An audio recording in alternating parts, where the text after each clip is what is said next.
नमस्कार। हिंदुस्तान का textile sector 5 crore परिवारों को रोजगार देता है। नरेंद्र मोदी जी की जो यूएस डील है वो हिंदुस्तान के टेक्सटाइल सेक्टर को खत्म कर देगा, नष्ट कर देगा। ये बात नरेंद्र मोदी जानते हैं और पूरा हिंदुस्तान जानता है। मैंने पार्लियामेंट हाउस में समझाया कि बांग्लादेश को फ्री पास 0% टैक्स और हिंदुस्तान को 18% टैक्स। इसका नतीजा होगा कि बांग्लादेश की टेक्सटाइल इंडस्ट्री हिंदुस्तान की टेक्सटाइल इंडस्ट्री को खत्म कर देगी। Now what have you done?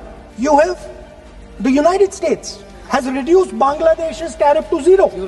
And our tariff is 18%. What do you expect our textile people to do? Their competitor is Bangladesh.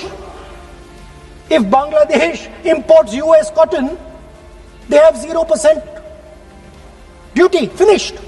Textile industry gone.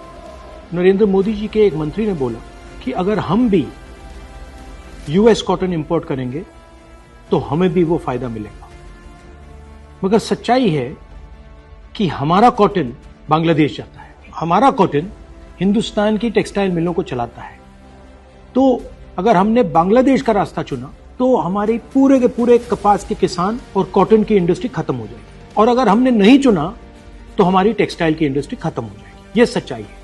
Piyush Goyal जी झूठ मत बोलिए। इसलिए मैं इसको सरेंडर कहता हूं, क्योंकि ये डील या तो कपास के किसान को मारेगा या टेक्सटाइल इंडस्ट्री को मारेगा या फिर दोनों को उड़ा देगा। इनके मंत्री को यह भी नहीं मालूम कि बांग्लादेश अब हिंदुस्तान से कपास नहीं खरीदेगा और उन्होंने निर्णय ले लिया है कि वो यूएस से कॉटन इंपोर्ट करें। यह है यूएस डील, नरेंद्र मोदी जी की डील की सच्चाई।